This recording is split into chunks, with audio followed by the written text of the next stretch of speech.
Are you ready? Stand by.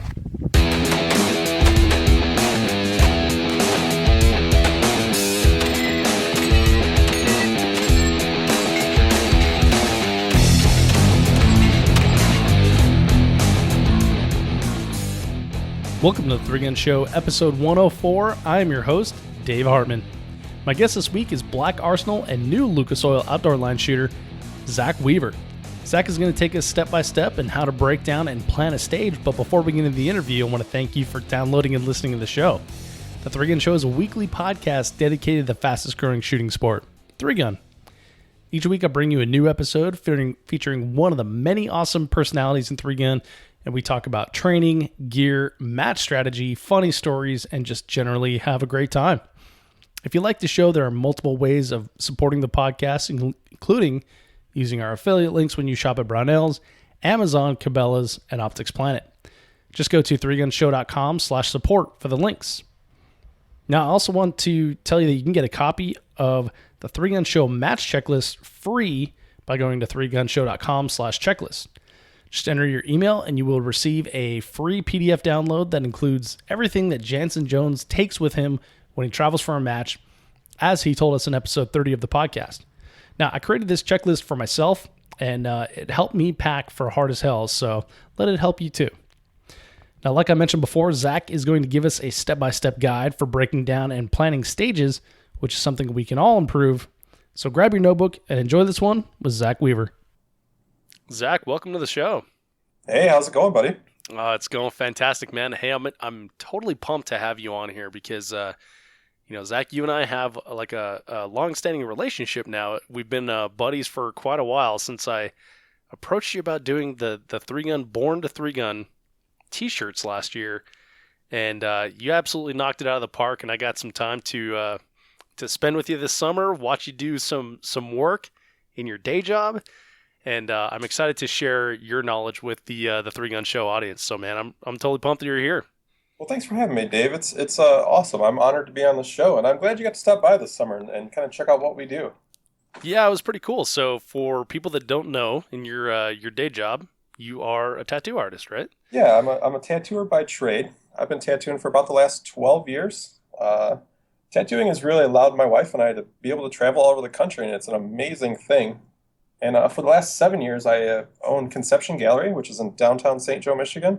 And Dave, you can attest to this. I mean, it's a beautiful city right on Lake Michigan. Yeah, it's ridiculous. I was blown away by how gorgeous it was, and just like a 10-minute walk from your gallery there is like a beach with actual sand and people running around in bikinis and playing volleyball and stuff.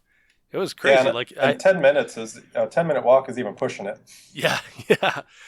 Well, yeah, and like I had to do the brain check. Like, am I in Michigan here? Like, in Colorado, we don't have any bodies of water that big, so you can't see across the edge. And then, of course, there's a beach. It was kind of a mind game there.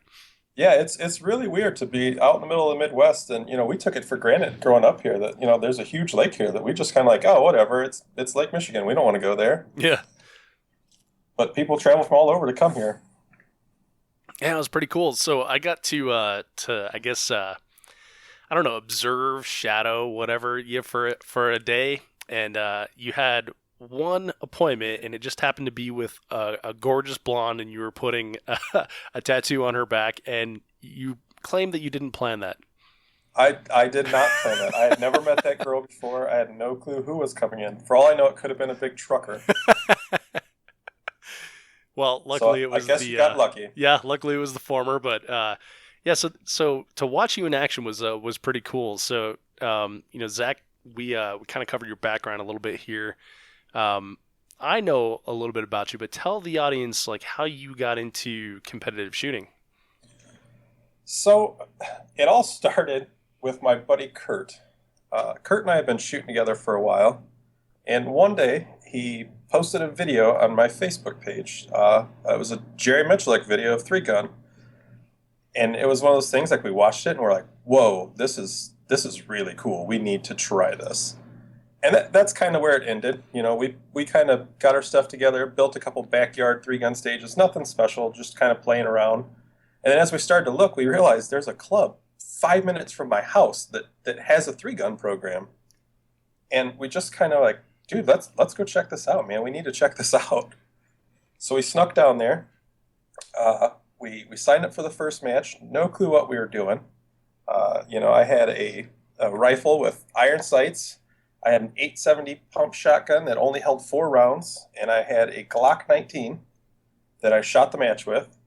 No clue what we were doing, just out there having fun. And little did I know, a week later when scores came out, because this is before practice score, or before they had practice score, Right. I had won my division. And, no clue. Won my division, finished 5th overall in the match. And I'm like, man, I must be good at this. Well, of course, as you go on, you realize, holy hell, you're not good at this. Right. I'm a natural. Yeah, exactly. After that, he had happened to start dating this girl that was probably about an hour from us, and her dad shot 3-gun up that way. So we went and checked out a club there and just kind of got hooked. So that was the fall of 2014. That was October of 2014. So 2015, we decided, we're going to hit this. We're really going to try to do this. So that winter, bought a bunch of crap that, everybody has, as much as I could afford at least. And we headed up to this match up in just south of Grand Rapids, Michigan, and started shooting. And as we were watching these people shoot, there's 3 shooters in particular there that are just smoking everybody. And come to find out, it's Rick Birdsall, Matt Kupica, and John Spreitzer. And they absolutely annihilated the match. But I knew right then, I'm like, those are the guys that I need to bother. And those are the guys I need to talk to. And that's what I did. I talked to them after the match, and I stayed in contact with them. And they really helped me out and really helped me grow my game, which was really neat. But my start was, pretty much like everybody else's. You just kind of see it and go, man, that's cool. I want to try that, and just kind of sneak in. The one thing, though, that I did that a lot of people haven't done is I jumped right into 3-gun. That was the first thing I saw, and that was the first thing I wanted to do. A lot of people kind of transition in from a pistol sport, and I just jumped into 3-gun. Right. Yeah, your start sounds very similar to mine. It was I think it was like an Iron Man stage on YouTube. And I did the same thing, showed some buddies. I'm like, we got to do this. And then we kind of, messed around with shooting in the woods, setting up targets and stuff like that. And kind of some like mini stages that, I'd be embarrassed of these days. But, and then once I found out like my local club had a 3-gun match, then I went to that and it was pretty much all over from there. And it sounds like the exact same guns too, like iron sight AR-15 and pump shotgun, and I had a Glock 17. At least I had that extra little bit of barrel there. Yeah, it's funny. I shot that Glock 19 about halfway through the 2015 season. So my first real season of shooting, I shot that gun. And we were actually at a match, and I was shooting on the same squad as Rick Birdsall. And he was watching me shoot, and I was struggling. And he says, dude, you really need to get a gun with a longer barrel. Oh, yeah. Yep, that's true. I should probably do that, buddy. Yeah, I hadn't even considered that. Like my buddy Bill shot like the 5.5-inch XD, and I just shot my Glock 17 because that's what I had, and I'm kind of the mindset like I don't upgrade unless I absolutely have to, and that may be like my German cheapness coming through or whatever, but I shot that Glock 17 forever, and then when I finally did get a Glock 34. It felt like cheating because the sight radius was so huge. Absolutely. It definitely. The first day I had that thing, I was like, where has this been my whole life? Yeah. So did you move to a Glock 34 then also? I did move to a Glock 34. Yeah, I did. It's what I could afford at the time, and it works. And I still shoot that same Glock. Nice. So then when I know that you help out with a lot of matches, and you've kind of dabbled into I guess I shouldn't say dabbled. You've like dove head first into match design and helping run a lot of these matches. When did that come about? Like, how long were you in the sport before you decided to do that? The first match that I helped design any stages for was in October of 2015. I had been shooting our local club match, which is Bend of the River Conservation Club, or BORC, as we like to call it. And I was kind of helping the match director just set some stuff up one day, and I said, man, I'll design some stages. So we set them up and designed them.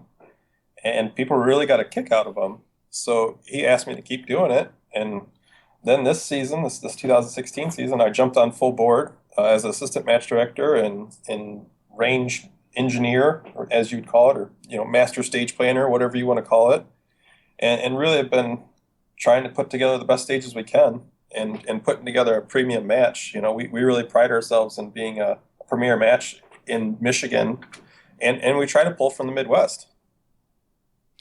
Yeah, and do you guys get a lot of participation from other parts of the Midwest? Do people travel to your match? We do. We get a lot of shooters from Indiana. We've got a few that come up from Kentucky. We have a bunch that come from Illinois. They're kind of from all over. Wow. And you guys ran a series this year?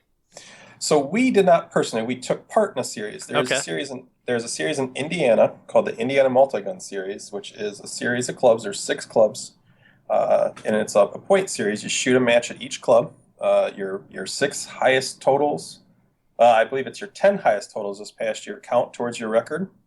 And then you go to a top 16 shoot-off, which was held, and there's a prize table and all that good stuff. But our club was part of it. We were one of the clubs. And it's kind of silly because it's the Indiana Multi-Gun Series, and our club is in Michigan. Right. But if you know where our club is located, it is 5 minutes from the Indiana border. Gotcha. So you get there on a technicality. Yep. So how do you doing that club series? It seems like kind of a lot of fun. You know what? It is a lot of fun. You get to hang out with a lot of awesome guys. I mean, the way the club series was set up, I think they held 26 matches this summer, just out of the different clubs. Your top 10 scores counted. And you got to shoot with all these guys over and over again at different venues, which was really neat, and we got to travel all over the place. We traveled to Southern Indiana and shot a club. There's a few clubs around Indianapolis, one by Fort Wayne, one by Lafayette. I mean, they're kind of all over the place. Well, the cool thing is you're going to, like you said, different clubs, so there's different venues plus different match directors, so it's kind of a different flavor every time. Yeah, it's really neat and really opened up what shooting can be in our area for sure. There's a lot of great shooters that shoot that. Yeah. My home state of Colorado, we actually have, 4 matches. And 4 matches now, 4 3-gun matches, so you can pretty much shoot like any weekend you want to. It'd be cool to see like that series thing kind of take off and be adopted in more areas. I do know they're starting to pick it up. I just saw that Missouri is trying to set up one. Oh, cool. A Missouri series, and I believe a few other states are trying to pick it up as well. Nice, you guys are like pioneers. Something like that. I didn't have anything to do with it. I just shoot it. But there's some guys that really put it together and really put in a lot of hard work to make it go. Well, Zach, one of the things that you and I have talked about frequently is stage breakdown, and that's what we're here to talk about today. And the reason is you say that you've got a lock solid method for stage breakdown, and that you can teach it to me, because that's one thing that I'm pretty deficient in. Like I know the basics. I know I need to go find the targets, and I need to find the start position, guns and stuff like that. But you claim to have some sort of secret sauce you're going to teach me here today, as well as the audience. So to kind of set the stage, like when did you discover that you have sort of a knack for stage breakdown? Just after traveling to those matches and being able to walk up to a stage and see it and kind of walk through it and have a good stage breakdown pretty quickly. And then these other guys are struggling. And I'm like, what, how do you don't see this, guys? And I don't know if it's because I have a creative background. I come from tattooing and I've been an artist my entire life, that I have more of a creative background so I can see things a little differently. But I don't know if it's a secret sauce, but I can definitely kind of walk you through some things and kind of get you going, I believe. Well, you shoot with a lot of like engineer types, which seem like completely the opposite end of the spectrum of creativity, right? So. Oh, it absolutely is. So me and my shooting buddy Kurt Wendt, he is completely opposite of me. He's an engineer and super. I mean, we fight about stage plans all the time. Him and I will argue about every stage plan, and usually we'll figure out a good stage plan. But it's funny because we just see things completely different. Me and my shooting buddy Bill are the same way. We'll argue about stuff, but we never come to like the same conclusion. We always part ways and like, well, let's see how it works. That happens on occasion. That happens on occasion, and that's part of it. There really is no perfect stage plan. Yeah. You need to shoot what works best for you. That's the first most important thing you can do is you need to shoot a stage plan that works for you. You need to shoot a stage plan that you can execute every single time. Sometimes people get these crazy ideas in their head of things they're going to try to do that they know they can't do, or it's not even that they know they can't do. It's just things they haven't practiced, and so they're going to put these in their stage plan, knowing they can't necessarily do it. But then all of a sudden they think they're going to be able to do it on the clock, and it just doesn't work that way. I did that this weekend at Hard as Hell. I was like, yeah, I'm pretty sure that I can hit a 360-yard target, elevated, in the wind, standing, leaning up against a VTAC wall. I'm pretty sure I can do that. Yeah, no problem. Got one of them. Well, you see a lot of things, just even simple things that you should be able to, or you can do with practice. 4-inch targets with the pistol at 15 yards, at 20 yards.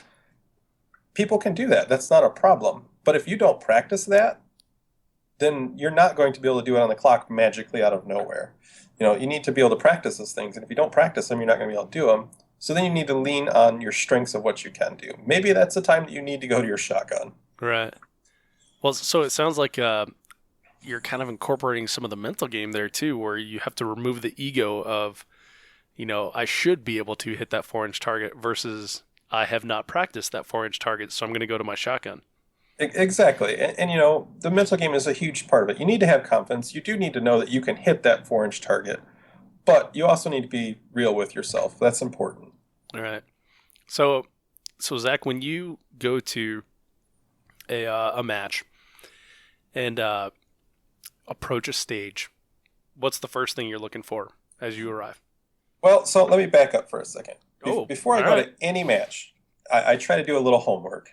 Any match you go to, no matter if it's a club match or a major match, you can do a little homework. You can get on YouTube. You can usually find a video. You can get on Facebook. You can usually find a video. And there's a few things you can pick out of those videos right away. Is it a base style match? Is it natural terrain? Is there a bunch of long range? Little things like that you can see. And every match, every stage designer, whether they like to admit it or not, has tendencies of things they would like to do.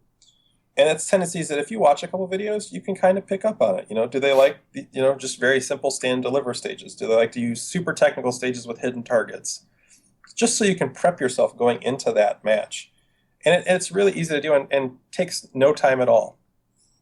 Okay, so like how do you like physically do that? You go to YouTube and say you're going to, your local Bork match. Do you just type in BORCC and... Yeah, if you type in BORCC 3-gun, a ton of videos will come up. You can click on them, watch the most recent ones, kind of see the stages. So many people, make videos of their stages now. Right. Not only want they help themselves, but they want to show everybody else what they're doing. So you can find these pretty easily. I mean, almost every match I've ever gone to, all these little club matches, anything I've ever gone to, I've been able to pretty easily find a video of somebody that's shooting that match. And it doesn't mean you have to hover over the video and completely break it down, but just get an idea of kind of what you're going in for, Right. So then you can do the same for a major match, like, say, the Rockcastle Pro-Am. Absolutely. You go into that, you can see what you're going into. You go into a 3-gun nation match, you can kind of see what you're going into. You go into a Rocky Mountain 3-gun, you can see what you're going into. And they absolutely do have their own flavor, too. Oh, absolutely. As a guy who's traveled all around the country this year and shot a ton of different matches, they definitely have their own flavor. So you're doing your recon at home, you're looking on Facebook, and you're checking out YouTube and stuff like that. What types of things are you looking for other than, kind of like stand and deliver and things like that? Are you looking for like maybe like round count? Is it going to be like a heavy round count, or am I going to have to do a lot of running? Or typically it's not so much round count that I'm looking for. I'm looking for like specialty targets. Do they have a Texas Star? Do they have a Death Star? Do they have an Amish plate rack? Do they have clay flippers? Things like that. Specialty props. Do they shoot from rooftops or swinging bridges? Just little things that you can kind of wrap your head around before you get there. Yeah. Okay. As far as round count, that's not a huge thing. That's going to change every match, but you can at least get a feel for the way the matches are run. If there's a bunch of natural terrain where you're running, you're going to be able to see that. Or if it's a base style match where you're going to be hopping around a little bit more, you're going to be able to see that. Right. And if you're looking at a video and another video and another video, and in each one of them, someone's shooting from like a reverse roof. Then maybe you need to go find a slanted wall and there's a good chance it's coming. Yeah, exactly. Yeah, and that's a good point. They do like to get multiple uses out of those props that they build too. Oh, absolutely. And I know, as a stage designer myself, I try to break out of the norm, but I know all my stages kind of lean one way. They're a little more technical with a lot of options. And people know that coming to our match. When they come to one of my matches, they know that the stages are going to have a ton of options and they're a little more technical. They're not so much stand in this box and shoot these targets. They're find the targets. Yeah, so the match I shot recently is hard as hell, so that's going to be, that was like a couple days ago, so that's going to be coming up in my head quite a bit as we go through this conversation. There was one stage out of 9 where there was options. Okay. And so that would be something that you could figure out if you looked at a lot of the videos. Like, okay, so everybody's shooting shotgun at those, everybody's shooting pistol at those. Yeah, you can tell that it's a little more dictated over the optional targets. Right. Whereas your match, or like, most 3 Gun Nation matches, save for nationals, they have a lot of options. That's true. Okay. Yep, that's true. Okay, so once so how much recon do you do? How long does that recon usually take? Honestly, an hour maybe. It doesn't take very long. Okay, so this isn't like a 3-week process, right? No. And a lot of times, especially if you're shooting club matches, you might not know 3 weeks in advance what club your match you're going to shoot. Yeah. So, I mean, the night before, hop on real quick, gets you a little heads up. All right, I got you. Just to jog the brain a little bit. Yeah, just to mentally wrap your head around what you might need to do. If you can do it earlier, that's awesome. That way you can throw it in your practice routine for that week. But if you can't, just to get your mind around what you're going to be doing.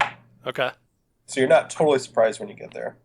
Okay, so we've looked at some YouTube, we've watched some Facebook. What do we do then? So let's say it's the day of the match. Well, let's say we're talking about a club match at the moment. Okay. Because, that's kind of who we're leaning to at the moment.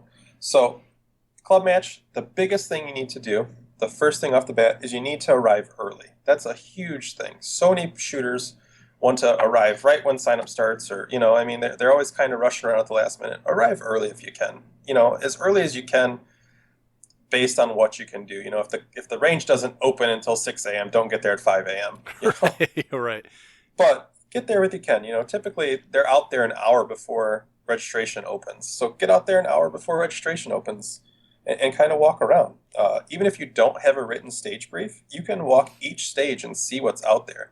You can walk down, in the stages downrange and count the targets. It's a really simple thing to do that a lot of people don't do. They can walk downrange and count the targets. It doesn't matter what firearm you're engaging those targets with, but as long as you have a number for each stage, you can figure things out down the road.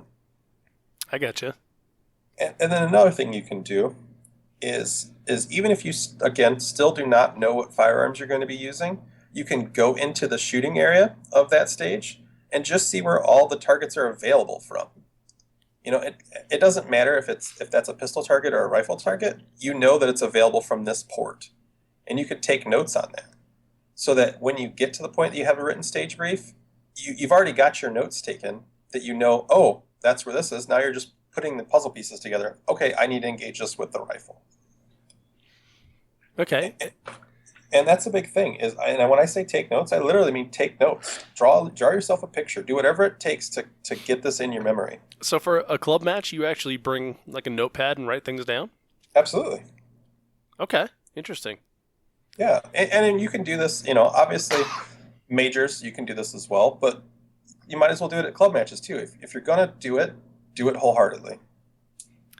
I gotta apologize if you hear me coughing. I'm definitely coughing over here, but I think we can work through it. But so it's interesting you mentioned the notepad, because one of the things that I've found this summer that really helped me was stages that did not have any sort of match booklet or description, and then I just brought my my sheet of paper out, drew them myself, took distances on the targets with my rangefinder. And I found that I referred to that a lot less than I would have if it was an actual printed stage description. So I use that in major matches, but it's not something I would have considered in a local match. So that's interesting. Maybe I'm not taking it serious enough. Well, the thing is too is it just depends on your local match. If you come to a match like ours that is a little more technical with a lot of targets, a lot of hidden targets, it's probably a good idea to take a little notes that way you're not surprised at a hidden target. If it's a stand and deliver stage where shoot this array from box A, shoot this array from box B, there's not a lot of stage planning going on there. Yeah, you're just moving from box to box and maybe switching guns in between or something like that. Yeah, which is terrible stage layout. But that's a different thing. It's a different topic. That's a whole different topic. Okay, so obviously you're arriving early, so you're able to have like the time to sketch it out and make some notes and stuff like that. Probably a big benefit of coming early as well is that they're only people that listen to the Three Gun Show will arrive early as well. Only people listening to this episode and that know the secret sauce. So everyone that comes late, you don't have to worry about them getting in your way as you're walking stages, or maybe getting caught in conversations when you should be programming stages in your head. Absolutely. And that's like I said, I mean, it's just little things that people take for granted, like counting the targets. I cannot emphasize that enough. I've seen so many people shoot a really nice stage, but they didn't really look at the stage, and they get that, if you're finished. Oh, yeah. And they don't even know where the target is. Yeah. Search and assess. Yeah. And so just by, taking a few minutes just to walk down range before you get there and just count the targets, even if it's literally jotting it down on your hand or just a little scrap piece of paper that stage 1 has 50 targets, stage 2 has 2 targets. You know what I mean? Whatever it may be, write it down. Okay, so we've gotten like a cursory glance. We've made some notes of maybe some hidden targets and things that you can only see from someplace. And where do we go from there? So let's say at this point you've either seen your written stage brief or you know what's going on. You've started to put together the puzzle pieces of where these targets are available from because you've already looked at that. So that these targets are here, pistol. These targets here are shotgun, and you kind of can move through the stage and see them. Well, one thing you need to really look at is at what point do you need to, what is the first array you need to get to out of the start block? And what can you do? Can you engage that from the start block, or do you need to move? Now, there's things you can do during that. If they're right out of the start block and you can engage, you need to figure out where your next array is. And if it's option targets, then you need to start looking at what the options are. If it is, a pistol shotgun option, you need to figure out what your strengths are. Knowing your strengths is really important when it comes to options. So if you're a shotgun guy, lean on your shotgun. If you're not, real fond of your pistol. If you're a pistol guy, go to your pistol. But what you can do is walk through the stage, kind of get a flow of the way you need to arrive to these targets. Because a lot of times, regardless of the way the stage is, you can get a flow and kind of set it up. So the other thing you can do is really look at conserving time. That's the biggest thing you need to do, and conservation of movement. So you need to get from point A to point B, wherever that last array is. So you need to be able to do that in the shortest path possible. So you don't want to do a bunch of zigzagging if you don't have to. And so these are all things you need to start looking at as you're breaking down a stage is what is the fastest route from the start box to the first array to the last array and anything in between. So you're not zigzagging around. Got it. So you're looking for like a straight path from ostensibly like the beginning of a stage to what appears to be like the end of a stage, and trying to minimize movement from side to side in between there. Absolutely. Because that's one of the biggest things that you see people kind of lose time on is the jumping around back and forth when they don't really need to be. Yeah, for sure. And there was definitely a couple times I did that this last weekend here. I can think of one stage where we were shooting like in a trailer where you had to like be on your knees most of the time. And I ended up going forward to shoot some targets on the right and then back to shoot some targets on the left. And it just lost a ton of time. What if I had just stuck to the left and and gotten those targets before I moved on to the right, I wouldn't have had to backtrack. Yeah, or a lot of times little things like that. I mean, obviously I haven't seen that stage, but a lot of times little things like that, they'll go into an area and back out of an area to get in there when you could have just kind of stood in the middle and turned your body and hosed through the targets that way. Yeah. Yeah, So, that's a good point. yeah. And the other thing you need to take into consideration right off the bat is the least amount of firearms typically is going to be the fastest because you're already eliminating transitions. Oh, I gotcha. So, with that being said, there's times where if you're not a great pistol shooter, maybe you shouldn't shoot a whole stage with pistol, and kind of work with your strengths. But so you've kind of figured that out. You figure out, all right, this stage is let's say pistol shotgun, and it's all optional, but there's some papers in there. And, need to look to see if there is any mandatory targets on that. A lot of times shotgun clay targets they are what they are. They have to be shot with shotgun. Yeah. So let's say I've there's a ever lot seen of options around it. I don't think I've ever seen a clay target that was an option. I've never seen the one that was an option. Yeah. I've seen clay targets you have to shoot with other, with a pistol or with a shot or with a Right. rifle. Yeah. But never as an option. Yeah. And then conversely, like there's a lot of paper you see as options as well that can go from either pistol, rifle, or slug. Yeah, absolutely. So what you do is, like I said, you can find these mandatory targets really quickly. If there's a clay, bam, okay, that's got to be shot with shotgun.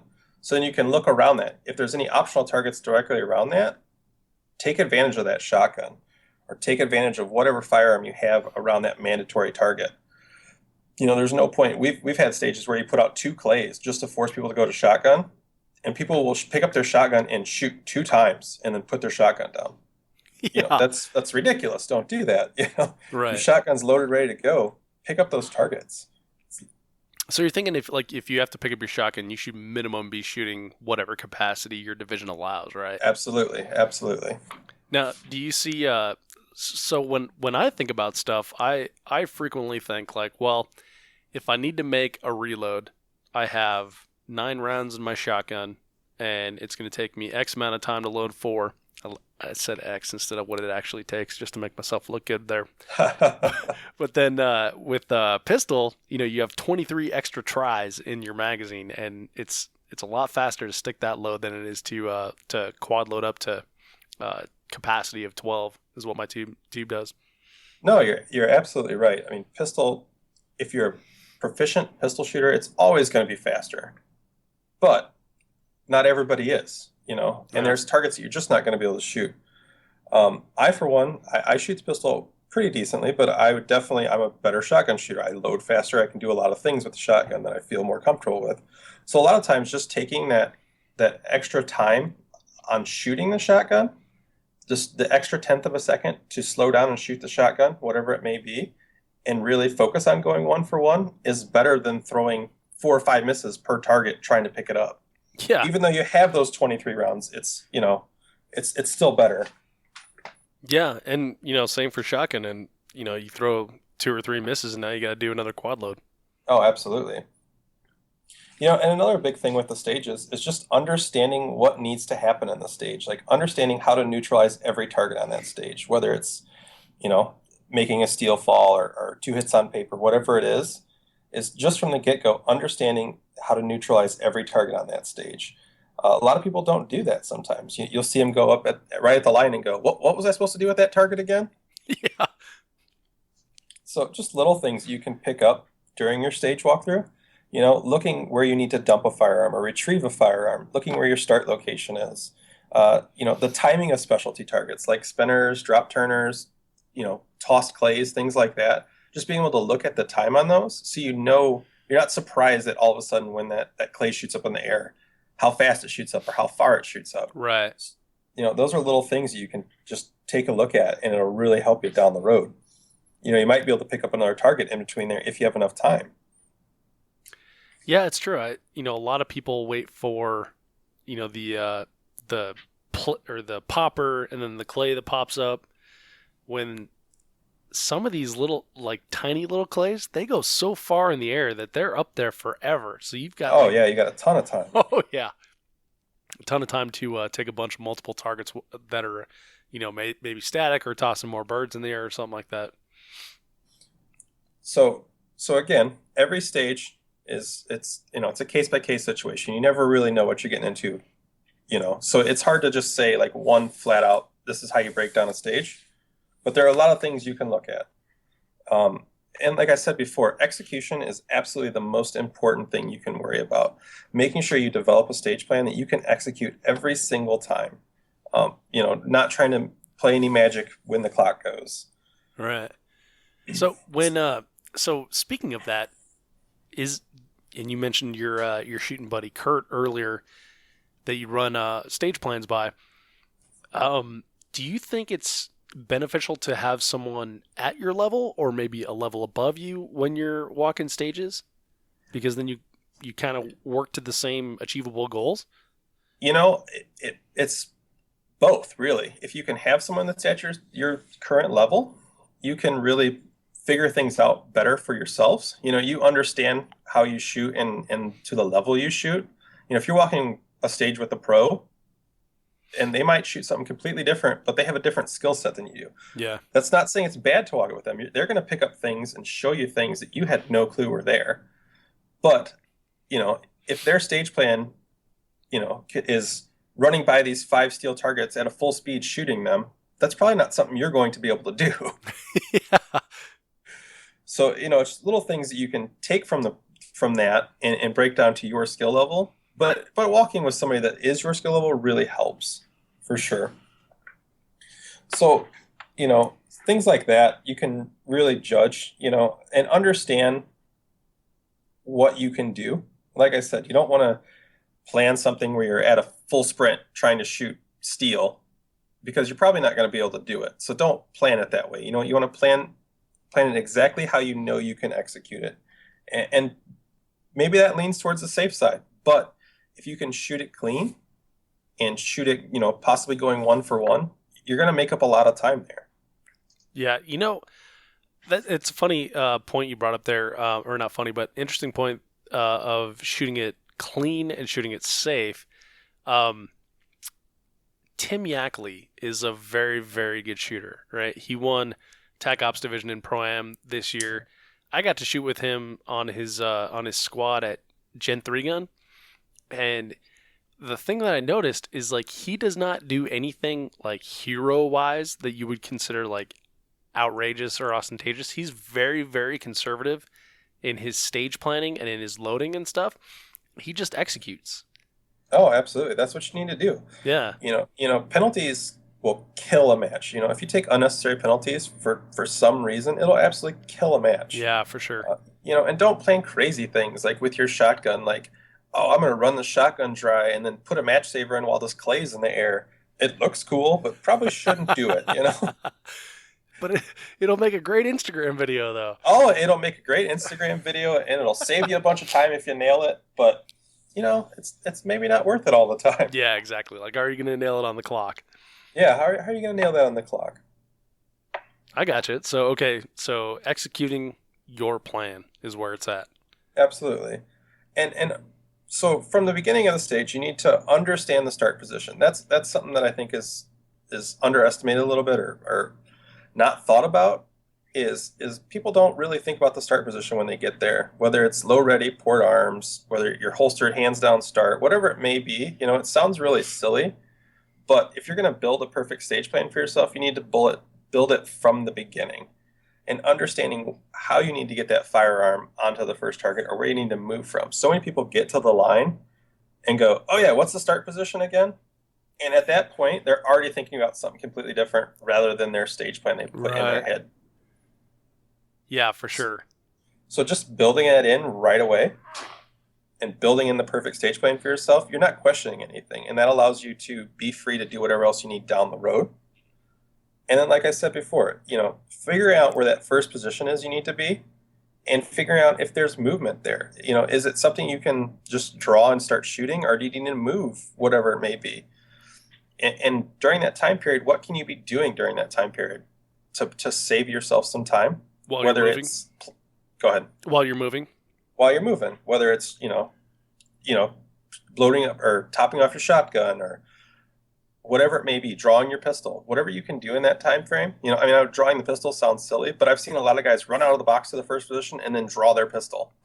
Yeah, I'm totally guilty of that. I've done that for sure. You see it a lot, and a lot of people do it. So it's just little things like that you can really save time on. Dude, I would throw another one in there that you may not see at a lot of local matches, but definitely some of the open terrain matches is charging a gun. You may have been carrying that rifle on your back for like 30 minutes, but now you need to charge that thing before you shoot it, Yeah. And, do that when you're going. Oh my God. I watched myself on video throw down like 15 seconds of like not shooting because I was trying to charge a stupid gun, taking that first dry fire hit and you're like, crap, and then rack it. Yeah. Yeah. Yeah, it gets away from you quickly. And the pistol too. The pistol is an easy one as well because, we're used to, especially if you shoot a lot of pistol matches, you're used to like out of the holster, on the target, blam, blam, blam, instead of like out of the holster, either load it and rack it or just rack it, if you're, depending on the start condition. So getting that programmed in your head as well, I think, like you said, for starting positions, knowing your first move, knowing your transition move and stuff like that seems huge. Oh, yeah. And like I said, I mean, it sounds silly, but so many people will flub up on that for no reason. And like I said, when you go up to the line and if you have to question what the start position is, you're already not thinking about your stage plan. Yeah. And you're already falling behind. Yeah, and questioning the condition of the gun, too, for that matter. Absolutely. So, and in your stage plan, too, so the biggest thing is a lot of times, if there are optional targets, you need to decide how you're going to take those optional targets, what you're going to take it with, and that's just knowing your strengths, and if you can work in practice to know your splits, that helps too. I mean, obviously your pistol splits are going to be a little slower than your shotgun splits typically, but like you said, you have a lot more chances to make them up. So that's kind of something you need to decide on your own, just by knowing your own strengths. But little things you can do in your stage breakdown is looking at the arrays and figuring out where you need to reload. Mm-hmm.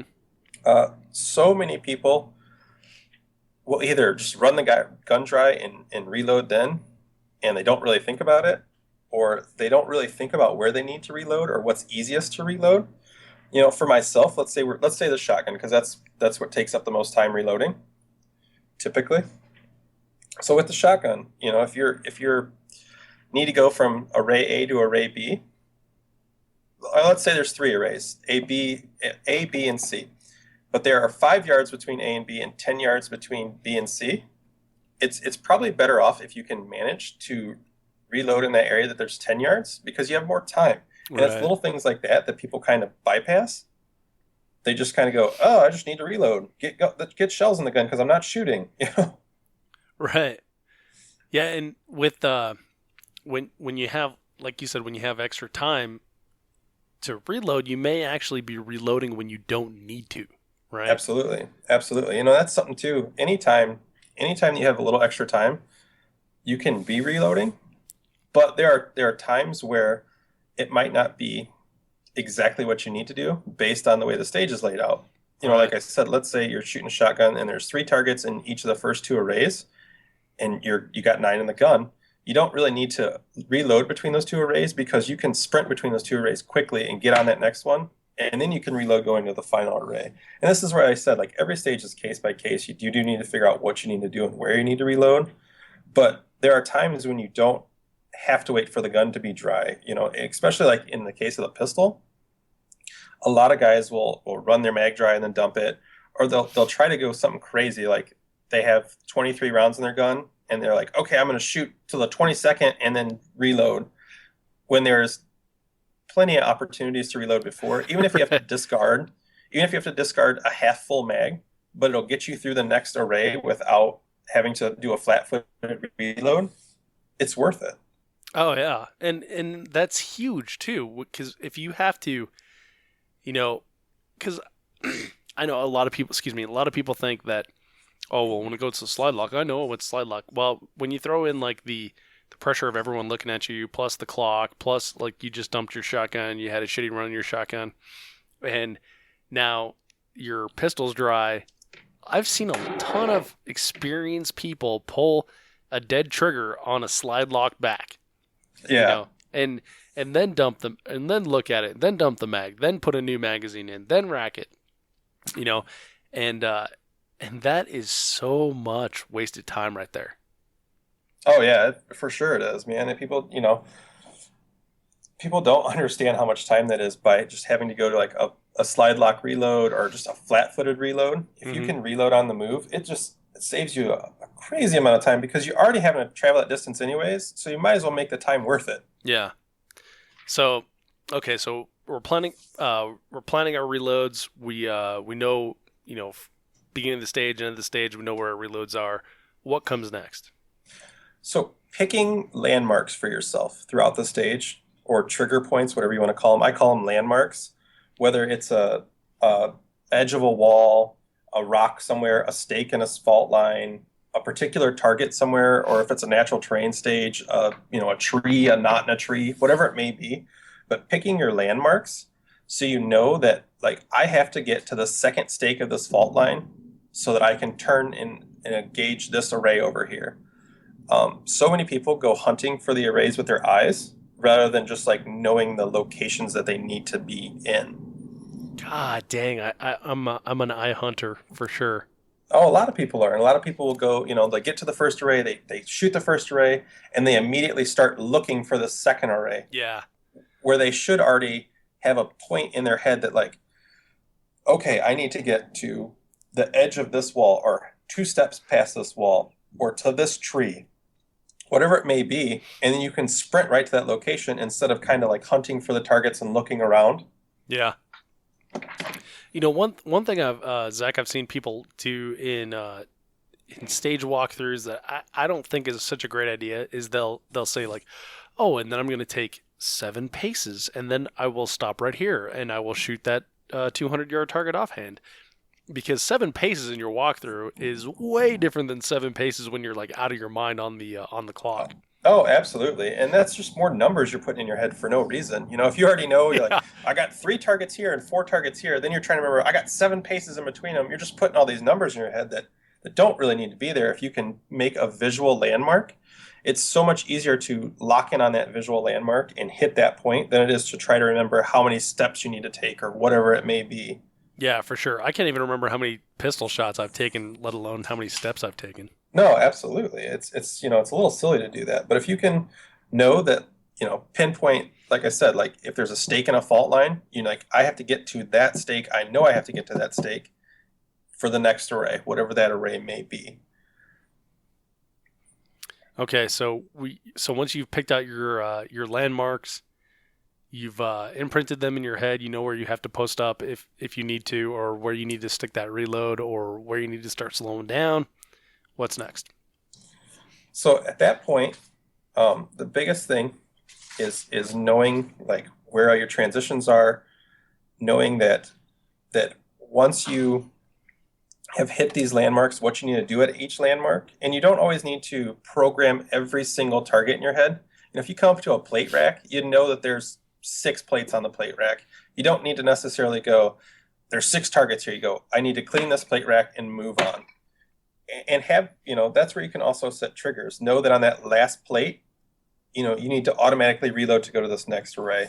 So you can set triggers for yourself that way, which is a nice thing to do. Yeah, okay. So I like that concept. Let's dive deeper in that. You can probably use like a trigger point to, once I'm done with this target, I know I need to start bending down and putting my pistol in the dump bucket, getting my other hand on my shotgun to pick it up out of the bucket. Yeah, there's a lot of things in stage planning that's more than just hunting targets and shooting targets, and it's little things you can easily build in, like, landmarks, like trigger points on targets, whatever you know that when you come up on these 3 papers, right after those papers, you need to transition to shotgun. So when you shoot that last one, you're, like you said, you're automatically putting your gun on, putting your pistol on safe or whatever you need to do to put it in the dump bucket to pick up your shotgun. And there's little things you can build in along the way.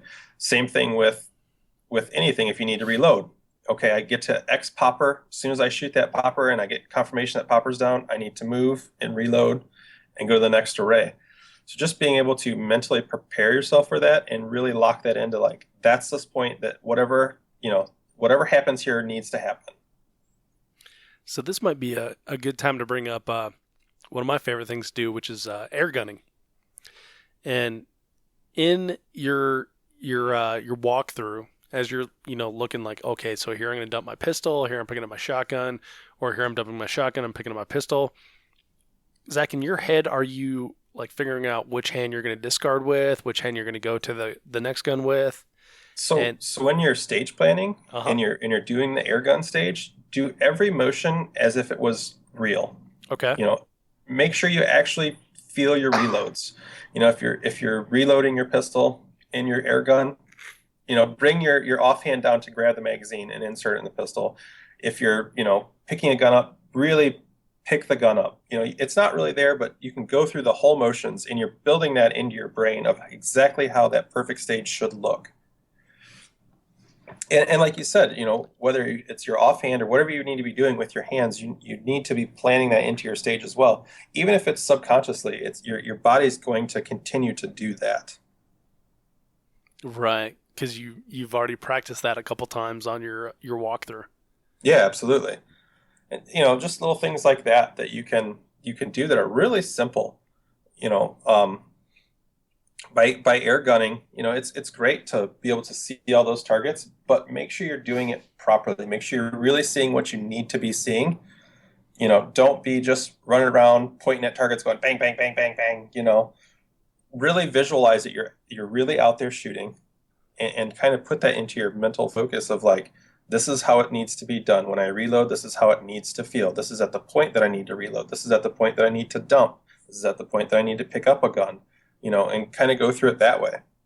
It's just little things that you can do like that will really help you. And again, making sure that you're in your walkthrough, that you're really in your air gun walkthrough, making sure you're hitting all your locations exactly where you need to see. It will help you immensely rather than hunting targets. And I know that I keep saying that, but it's the biggest thing that I can say is those landmarks will help you. Even while you're air gunning, put your pistol up, shoot, put your hands the way you would move with your pistol and go straight to that location and then get back onto target. Okay. And by building that perfect stage plan in your mind will help you continue it through your stage plan because so many people get lost after the buzzer.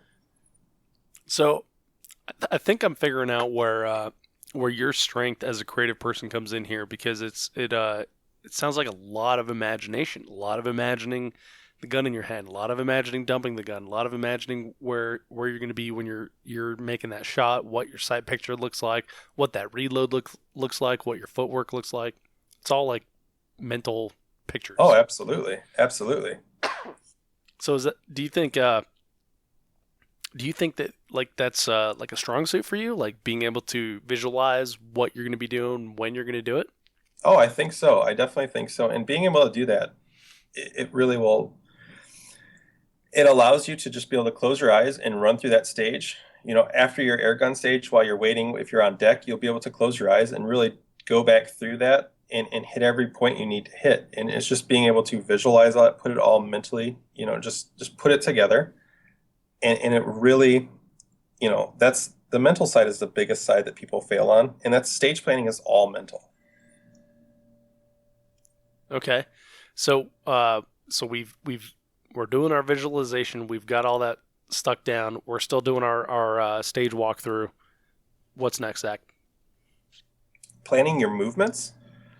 Really planning explosive movements if you can. When you're traveling downrange, really plan. Okay, from this point, I need to explode to that point.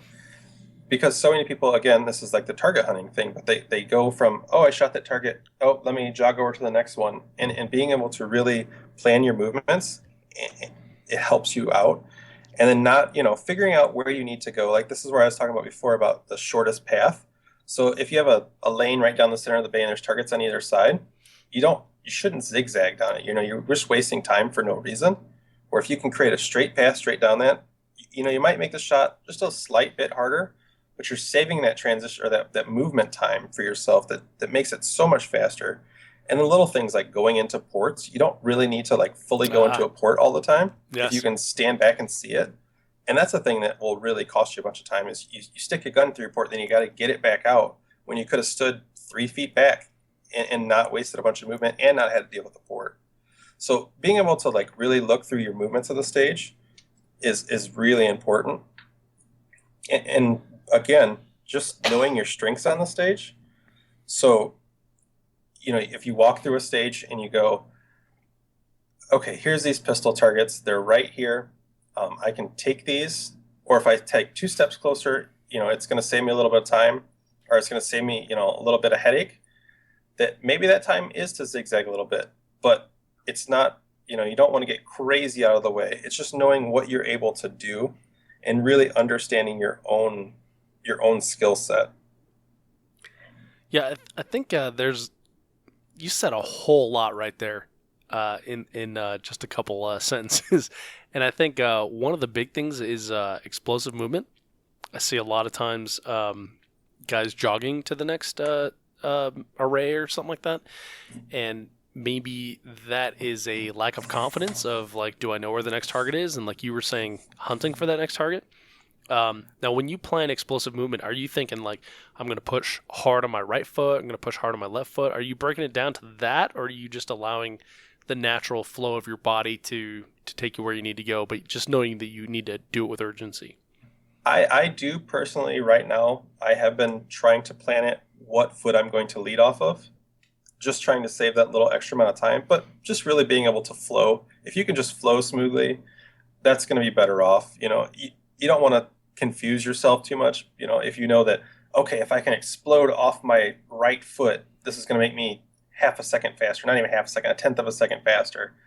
It does add up, but in the natural flow of a stage, if you can just make it flow, it's going to feel better, which is going to lead to a better stage for you.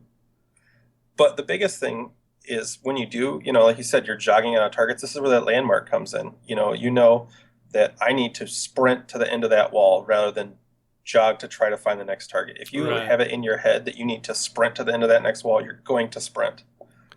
Right, and then you're going to slow down and make those targets or make those shots on the move like you had in your stage plan. Yeah.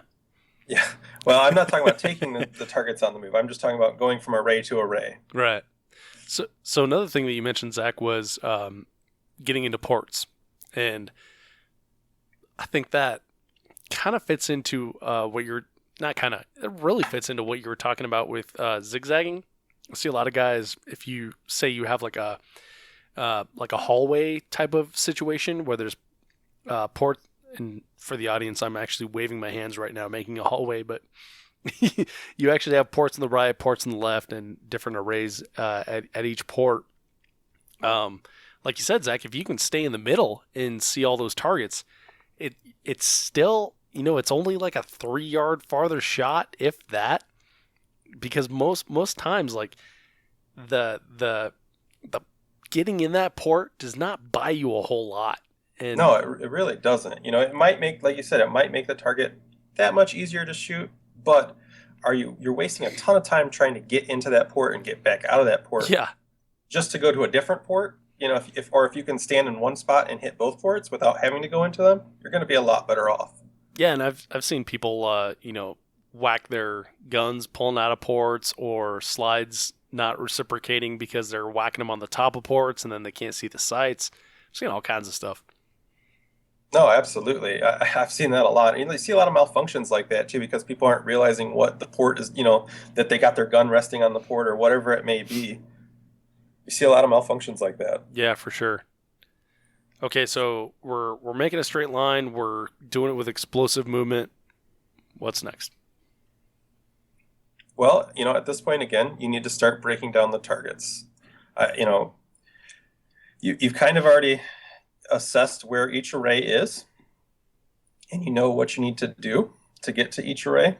So now you need to start assessing each array individually. Is there an array that is more difficult than another array? If there is, that's an array you need to spend time looking at. How can you get to this array the most efficiently? How can you get through this array the most efficiently? Because those easy arrays aren't something you need to spend a lot of time on building into your stage plan. If you know that there are 3 papers 5 yards away, you can put those in your game plan and move on pretty quickly. You don't have to waste a lot of time on those. But if you know that, okay, once I move from there, there's this hidden paper around this wall and 3 pieces of steel, and then, back a little bit, there's another hidden piece of paper. That's probably an array you need to spend a little more time on figuring out how you're going to get in and out of that situation. Yeah, okay, so it's you're looking for, I guess, the most difficult shot or the most difficult array in the stage.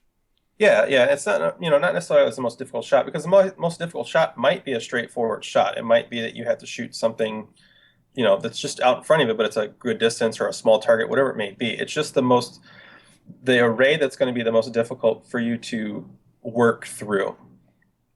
Whether it's, like I said, it could be even like a Death Star, something like that, something that is going to be a little more difficult to work through. Oh, okay.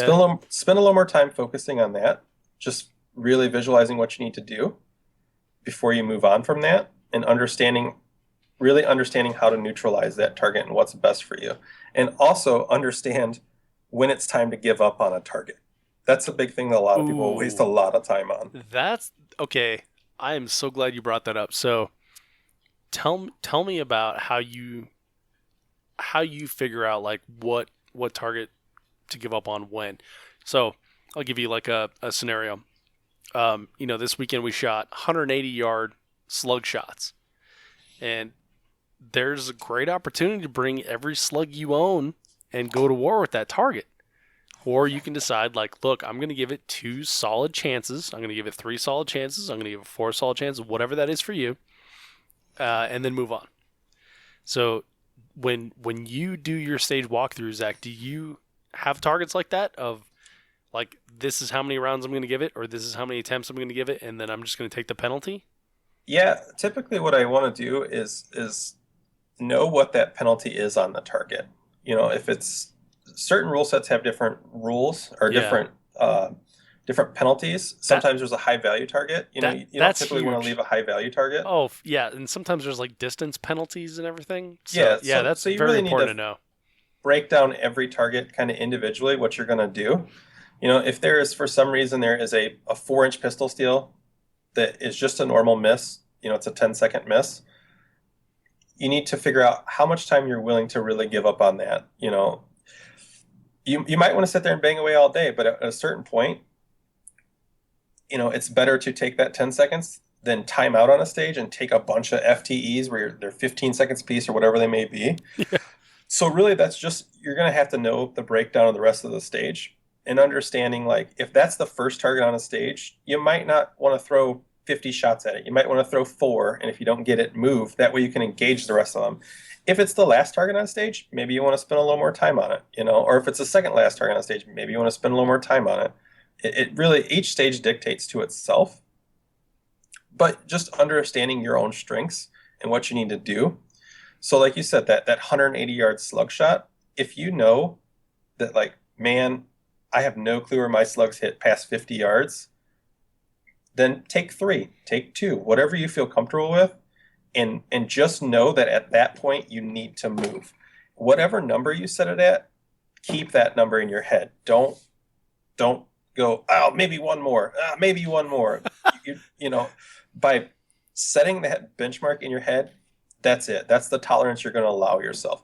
I'm going to shoot at this 3 times and then move, period. And because that's where you see a lot of people flub up, is they'll go, I'm going to shoot at this twice and then move regardless if I hit it. Then they go, oh, I was really close on that one. Maybe I should throw one more. Oh, one more. And they keep fumbling around because then they're having to load or whatever it may be. And you're just wasting a bunch of extra time. That is it's a dangerous game, and it's easy to get caught in that game. It's like, I was so close. I could totally hit that if I had one more round. It absolutely is. At the Pro-Am, we had a couple stages like that were really set up kind of weird, where, the timeout was 100 seconds, and you're watching some of these top-level guys finish the stage in 90 seconds. And there's like, well, hell, there's no way I'm going to get through the stage in 100 seconds. But it's not, you have to understand the time frame and know that, like, that stage had 6 200-yard targets on it that you had to engage. it was two 200-yard targets you had to engage twice from 3 different barriers. Mm-hmm. If you know you're not going to get through it, or whatever the time frame, you kind of need to game plan it a little bit or game it yourself. Go in, okay, I'm going to throw 2 shots at each of these and move because I would rather take the miss than the FTE. And it's little things like that save a lot of time. I timed out on that stage, horrendously timed out, because I thought I was going to go hero and hit all these. And I got on the first set of the long range and just banged away at them and ran out of time. And then I ended up taking 4 FTEs for no reason, where there was a lot of people that had, I don't want to say they had great stage times, but they finished high on the stage because they just ran through it and got done with it. So it's just understanding what the penalties are and understanding the stage. Yeah. I've actually been in the situation where I know that my particular setup, the ammunition I have, the rifle I have, the optic I have, like I'm not accurate past 250 yards, 300 yards, whatever it was. And so I just know, like, look, I'm taking penalties on this one. It's going to suck, but I'm going to do it. Otherwise, I will drop 30 rounds out of my magazine at it and still have the same result. Oh, absolutely. I've had to do that as well. There was, again, at the Pro-Am, actually, this past year, there was a stage that the misses on long range were only 10 seconds, and they were, you weren't allowed to take a sight picture, so you had no clue the size of the targets. They were like 380 yards. But I knew from watching people that they were sitting down and just banging away at these targets because they were kind of uphill at a weird angle and you couldn't really see them all that well. Where one of the fastest ways to go through it was just literally to pick up the gun, fire 2 rounds, 1 round at each target, and move and take the penalties. Because if you could get through the rest of the stage in enough time, you're already catching up on those people that are just sitting there banging away at it for no reason. Right. Okay, so you have to, know your abilities, know your gear's abilities, decide how much time you're going to spend or how many rounds. Actually, rounds is probably the better way to do it because you know how many rounds you've shot, and it's hard to tell time.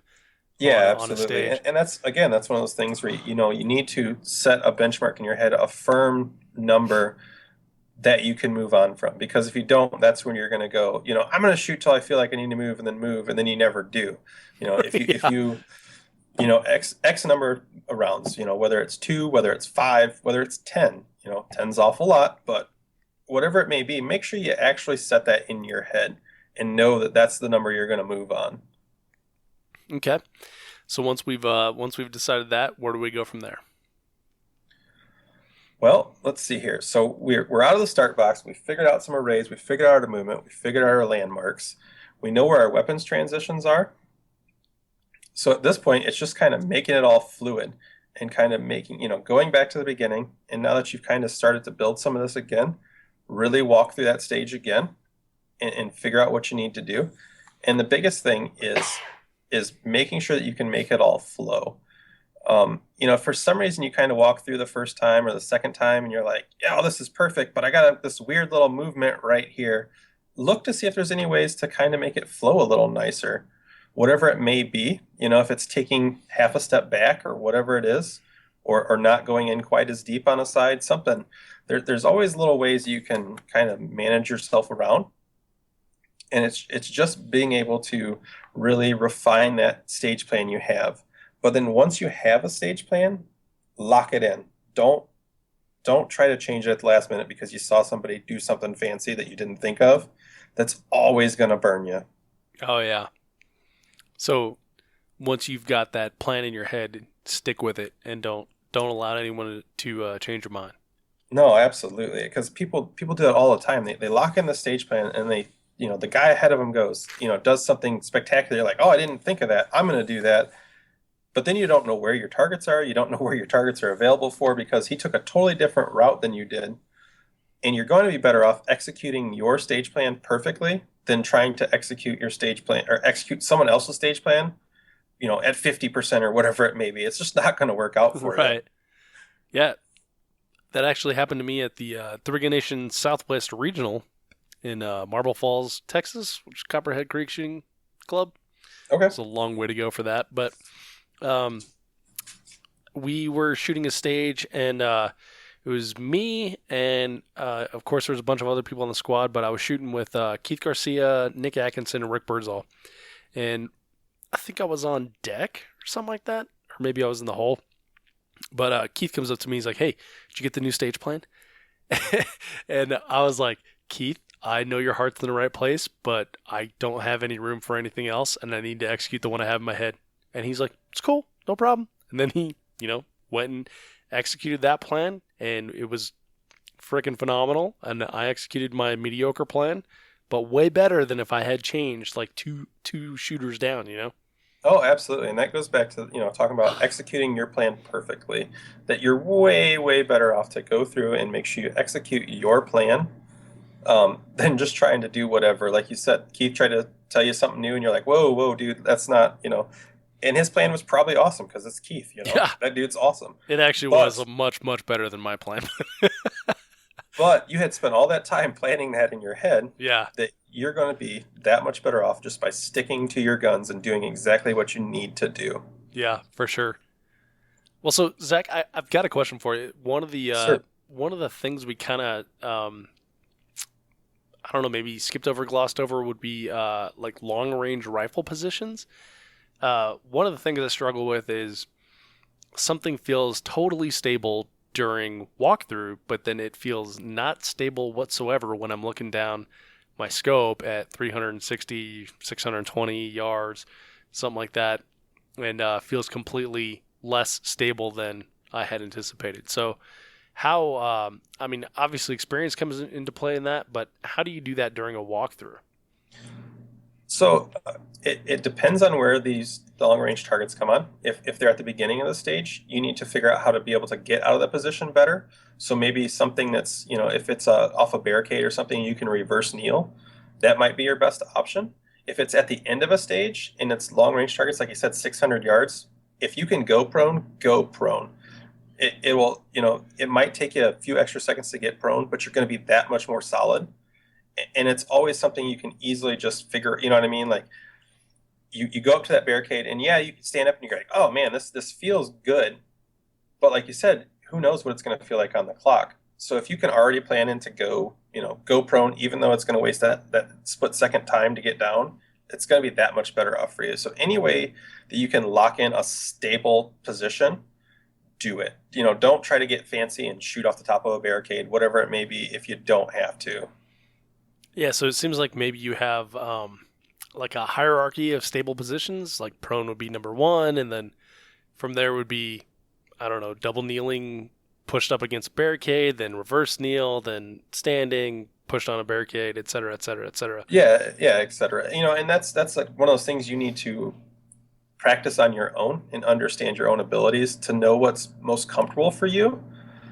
But if you know that I can get down and reverse kneel off this barricade and shoot these targets and go one for one, because you've practiced that, over saying, oh, it's going to save me time if I can just run down and slap the gun down and start shooting standing up. Yeah, you're going to get into position faster, but if you're not stable, it's not worth the time you saved. So just being able to practice those positions and understand where you are comfortable at. Yeah, so it's a balance then of stable versus quick getting into and out of that position. Absolutely. And that's I shot the Southeastern Regional last year in Florida, and they only had one long range stage, and the long range portion of it was at the very end of the stage. And we looked at it, and I'd planned to go right off the top of the barricade because I'm a fool like that. And I actually squatted with Rob Romero, and he was looking at us and talking to us, and he goes, dude, anytime you can go prone, go prone. It's worth it. I'm like, oh, well, if Rob's telling me this, it's got to be true. And it really is, especially in a situation like that where you don't have to get back off the ground. Take that extra second to get down because you're going to be that much more stable. You're going to be able to just go through those long-range targets at a better pace than if you were trying to catch your breath huffing and puffing off a barricade or whatever it may be standing up. So true. So your default should be to go to the most stable position. And if prone is that position, then go to that position. Absolutely. Your default should always be to go to the most stable position you're comfortable with. And again, sometimes stages dictate that. If it's at the beginning of a stage and you need to be able to move quickly out of that. Prone's probably not the best idea, but go to the next most stable position. Take that hierarchy of what is the most stable position you can get in and out of the quickest. Got it. All right, so it sounds like we've got a pretty good stage plan. Excuse me. Sorry, I've got a little bit of a cold from hard as hell, but so we've got a good stage plan. We know what positions we're going to hit. We know the path we're going to take. We know the transitions we're going to make. So after we've got that stage plan, now we have to go make like 9 other stage plans, depending on the match you're shooting. How do you keep all that straight in your head? This goes back to taking notes if you can. Okay. Obviously that's that. There's times you're not going to be able to take notes, but if you can take notes, make little notes for yourself, even if they're really simple notes. You just something that will jog your memory, because a lot of times we don't need extensive notes to help us. Some people have a bad memory, but most people don't. Most people have a pretty decent memory. As far as like, if they have something to jog their memory, then it's going to be good. Even if they write, after first array, hit second stake, that way they know, oh yeah, I have to go to the second stake to go to the next array. Just little notes that you can jot down yourself, or draw yourself a picture, whatever it may be. Just something that you can be able to jog your memory with. Okay, so you're breaking it down that far on your notes then to like your movement, your positions, and the landmarks and everything. Well, typically you don't necessarily need to get all the positions in your notes, because that comes from that visualization, I can't talk, good Lord. From visualizing the stage. Yeah. You know your positions. So just taking the notes to know that how to get from point A to point B, or when you need to get from point A to point B, just to something, like I said, to just be able to jog your memory, because by the time you get back to those stages, you're going to be pretty well off of understanding how you need to get to that stage or go through that stage. Okay. So we've got that we've got our stage plan down. We've got multiple stage plans down. Now, what are we thinking about right before that buzzer goes off, or maybe the 10 minutes before that buzzer goes off, or we have to reset for 5 or 6 shooters? What's going through your head while the actual match is happening? I am trying to visualize whatever stage I'm on, visualize that run through that we built into our head. Continually, just over and over, visualize that stage. Try to remember every point you can, and as you're resetting, you should be resetting. That's a huge thing you need to be doing. But you can still continue to hit those visual elements with your eyes. As if you go to reset a popper, know that, okay, that was the popper I need to, reload after. So reset, kind of keep the eye on that popper. Little things like that. So you can continually visualize that stage even as you go throughout the day or through that stage. I gotcha. So it's just keeping the stage fresh in your head, visualizing this is what I'm going to do here, and maybe some eyes closed air gunning type stuff. Yeah, typically, the eyes closed air gunning stuff is great. I typically don't do that until I'm on deck or whatever it may be. Okay. But because you want to keep everything going smoothly. You don't want to be that guy that's standing in the back air gunning for no reason. It's getting yelled at to reset. It's true. So speaking of that, so how do you balance? So 3-gun is a social sport, right? We see people once a month, once a week, once every couple months that we don't see frequently. We're excited to see them. We want to talk. We want to, share all the cool things that are going on in our life, maybe the sweet revolver we picked up or what have you. How do you balance the social aspect of 3-gun with keeping your stage plan and your match in your head? So a lot of the social stuff, what I try to do is either make it, if I'm on a stage and I want to talk to somebody, try to keep it till after your run. After you've made your stage and actually shot the stage, then you can go through, because you got time until the next stage. So you could socialize then before you need to really start concentrating on the next stage. Or if you're on a stage and you're like the second to last shooter, give yourself a point at where you need to start locking your head into where you need to be. If it's 3 shooters out, if it's 2 shooters out, whatever you need to do, you should be able to socialize. It's a big part of this, and it's a great thing about this because everybody's so awesome to talk to. But at a certain point, you need to be able to flip that switch and say, when I'm 2 shooters out, that's when I really need to kind of shut people out and start focusing on what I need to do. So then, okay, so 2 shooters out, you start to focus on what you need to do. How do you, from one perspective, how do you politely let people know that you're getting in the mode, getting in the game, you're getting in your head, and then from the other perspective, how do you decide like, hey, when it's time to leave, your friend or someone who maybe you admire, like a Keith Garcia or Greg Jordan or something like that? How do you leave them alone? That's one of those things you just kind of need to decide for yourself. And I know that sounds silly saying it because I'm supposed to be here telling you what to do, but every person is different, as far as the timing wise is, you've walked through the stage, you've got a stage plan of what you need to do, a plan of action of what you need to do. If it's something you need a little more time to think about or whatever it may be, if it's a complicated stage plan, maybe you need to leave that person a little sooner than you thought. That's where I say, like, it's not always 2 shooters, it's not always 3 shooters. It's whatever you need to be, wherever you are comfortable, you really need to focus on that point. Like, if I know that, man, this is a really complicated stage, I really need to start paying attention well ahead of time. That's when you can kind of back away from people. And you can, politely say, hey, give me a few minutes here. I'm just trying to think out what I need to do. People are real receptive. And a lot of times people get right away that you're trying to focus on something. You know what I mean? Yeah, yeah, yeah. And so it's being perceptive. It's watching the cues maybe of what that shooter's doing, and then also, I would think at this point, like as shooters in the sport, we're all familiar with getting your head right and everything. That we should just have an agreement that we're not going to get butthurt when someone says, "Hey, man, I need a minute." Oh, absolutely, absolutely. And that doesn't mean you need to be a dick about it either. You don't need to push Right. someone off, but you say, hey, man, I just need to walk through my stage mentally real quick. Give me a few minutes or whatever it may be. Most people are really open to that, and like you said, people also don't need to be butthurt by that. Right. Okay. So we've got our stage plan in our head. Walk into the line. Stage reset. Are you ready? Stand by. The biggest thing you need to do at that point is not be caught off guard by the buzzer. You see that a lot. People being caught off guard by the buzzer. When that buzzer goes off, they're standing flat-footed, they're whatever they're doing. You need to be able to be ready to spring out of the box when you're ready, to be able to spring into that plan of action that you had set in your head.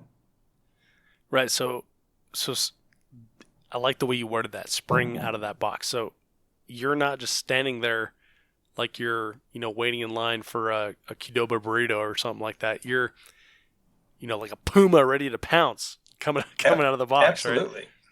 Absolutely. Be able to, get yourself into a position that you're be able to move out of that box quickly. And that's where I talked about earlier, not overlooking the start position, knowing how you have to hold that firearm and knowing how you can get yourself into that position to move out of that box quickly. You see so many people standing upright, feet shoulder width apart, just kind of standing there flat footed. And it just doesn't help you at all if you can't get out of the box quickly. Yeah, you might as well have your hands in your pockets at that point. Absolutely. So, being able to understand the way you need to move. I've been working on this a lot in dry fire. I've been dry firing a ton this off season so far, but I've been working on this a lot as my movement out of the box. A lot of people, when they first come out of the box, they do like a weird little stutter step thing to get themselves going. Yeah. Where if you can really focus on preloading one of your legs, and what I mean preloading one of your legs is being bent but having all your weight on that leg to really force yourself off of that leg, you're kind of eliminating that hitch step that's just wasting just time, for no reason. I'm glad you brought that up because I was in Omaha this summer and I was shooting with Jason Hintz and Lance Dingler happened to be there. Lance Dingler, Team Benelli, and we were running some drills. And after a few drills, Lance has like a real subtle way of helping you out, and you almost have to try to figure it out like Confucius or Yoda or something like that. But he's like, why are you leaving the box like that? I'm like, I don't know what you mean. And he's like, well, when if you're playing football, you want to leave with this foot. You want to leave with the foot that you're to the direction you're going to. And I was like, yeah, I don't know. I don't play football. And he's like, well, you watch football. I'm like, I don't watch football. He's like, well, baseball. I'm like, I don't play baseball. He's like, yep. ad nauseum, right? But once he like demonstrated like, this is the foot that you're stepping with, he explained it in that way, and it was a way to back into the off foot. Is exactly what you just said, Zach, is that you need to have all your weight on that, and you need to be preloaded because you're going to move with the foot toward the target first. Yep. So if your target's to your right, you're moving with your right foot. Target's to the left, you're moving to your left foot. But he backed into the exact same thing that you just said, and that was huge. Like that's something that I took away from that one little range practice session, and put into every friggin' stage I've shot after that. Oh yeah, being able to just really push yourself and spring off that back leg or whatever leg it is into position does save time.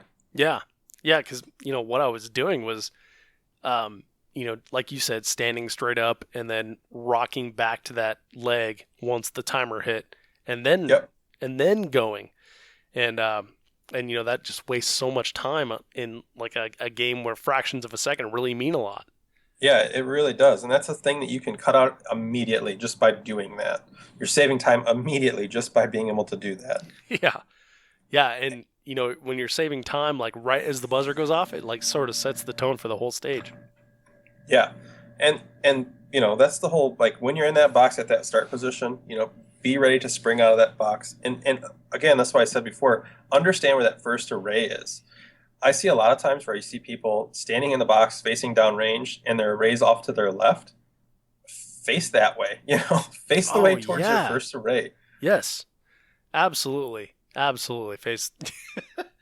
It seems so basic, but until, when you're a new shooter, and you probably remember this, like stuff like that has to be pointed out to you. Yeah, absolutely. And you just don't think about it. People just bypass it so easily. And it's so simple just to face the first array. How simple is that? But we all overlook that a lot. Yeah. Yeah, for sure. And another thing that kind of goes along the same lines is disregard the shape of the box that you're starting in if you're in fact starting in a box. And a lot of people will they'll align their feet parallel or perpendicular to a certain side of the box when it's just a box. It's like 3 foot. You just got to be in the box. Yeah, you just have to be in it. You don't have to like be parallel to it. And the other thing too, and goes again for being silly, is stand close to the edge of the box. You don't need to stand in the middle of the box. Sometimes these start boxes are like 4 feet by 4 feet. You don't need to stand in the middle of it when you can stand by the edge of it. Yep. All right, so then we're off and shooting, and we're executing our plan. So is there anything that we missed in the stage breakdown analysis?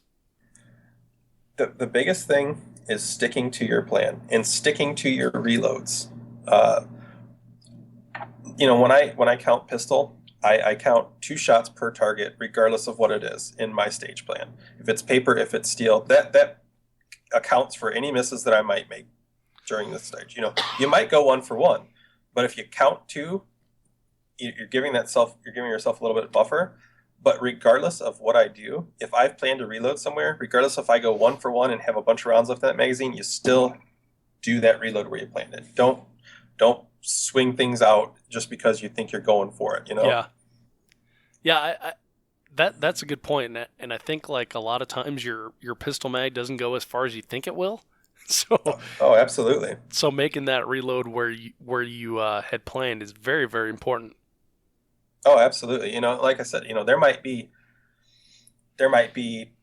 let's say 20 steel in 2 arrays, and you go through it with a 23 round mag, and you've planned to shoot 2 at each of them, and you make it 1 for 1 in the first array, first 10 shots, you say. Well, you're like, well, I can go to the next array and do that instead of reloading. Well, now you don't go 1 for 1.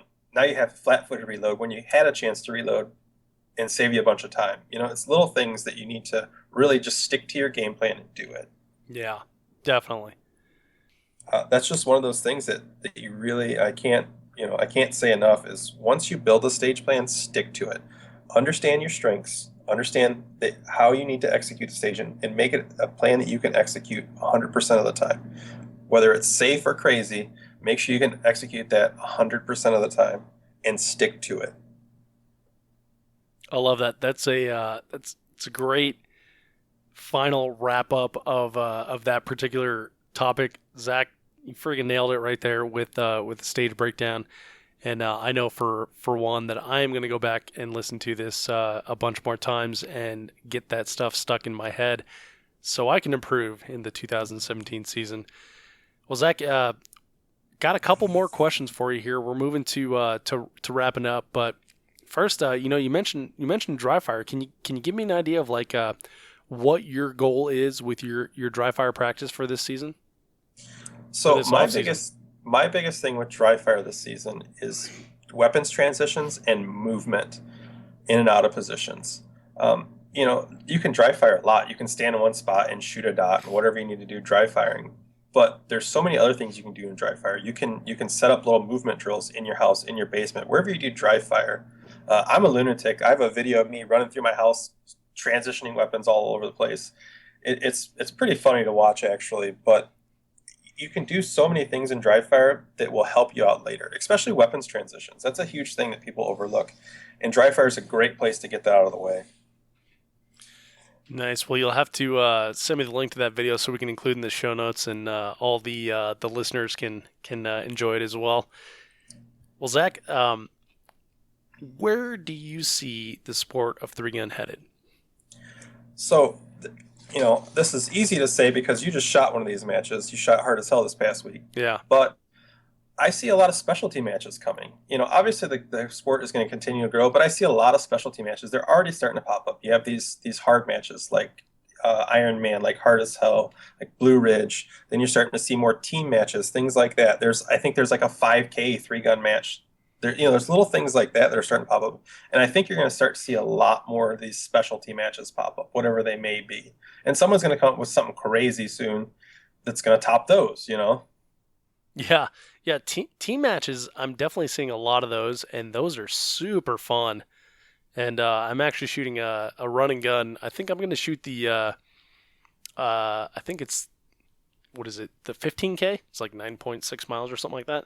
Something like that. Yeah, so I'm going to shoot the 15K, and it's a 2-gun match, and you get a run between, stages, and there ends up being like 7 stages over 10 miles, which sounds like a kick in the pants. Yeah, that definitely sounds tough, but it sounds like a really fun thing to do. Yeah, for sure, and a good motivation to get myself back in running shape, of course. Absolutely. All right, well, Zach, really appreciate you, putting together such a great topic for the show, and long time coming, man, and I really enjoyed this time here. If you can leave the audience with just one thought or one piece of advice, what would it be? If you want to do this sport seriously, really put the time in. Really make no excuses for yourself. And it's hard to do. I've done it myself. You make excuses for yourself. But if it's something you want to do, make the time to do it. I'm married with 2 kids, and I used to make excuses. I don't have time to do that. I don't have time to do that. Get up an hour early. Stay up an hour late. Do whatever you can, but don't make any excuses for yourself if you want to do it.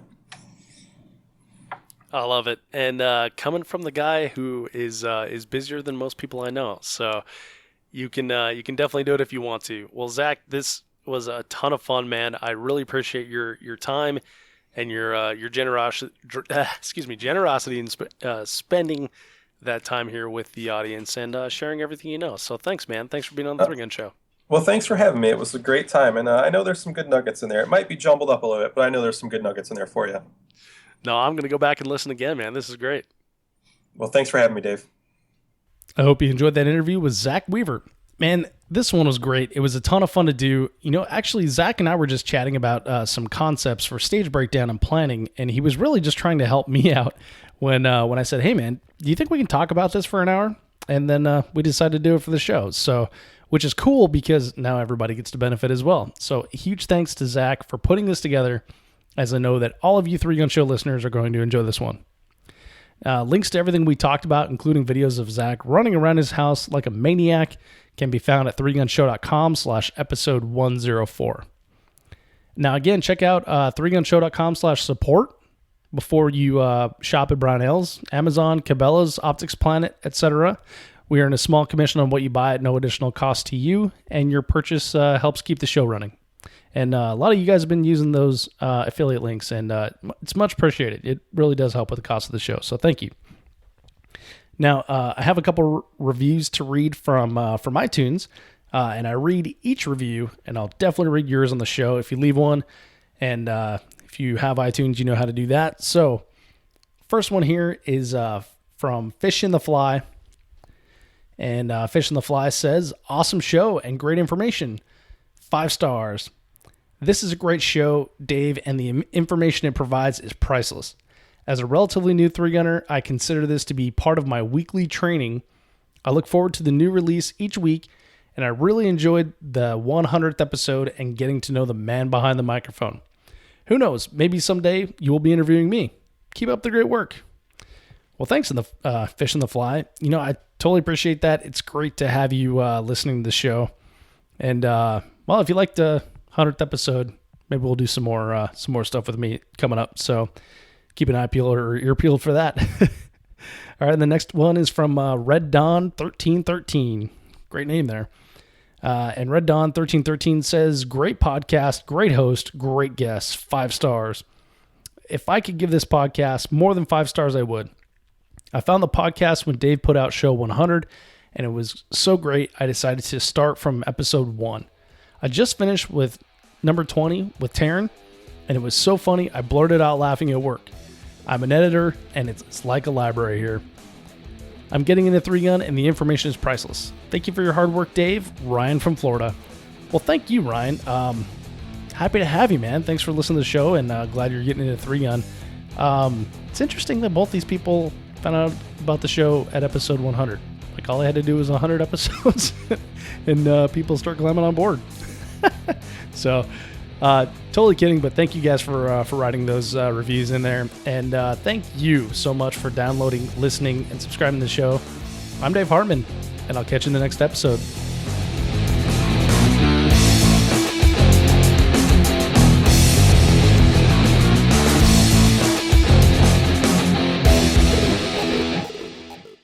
If you are finished, unload, show clear.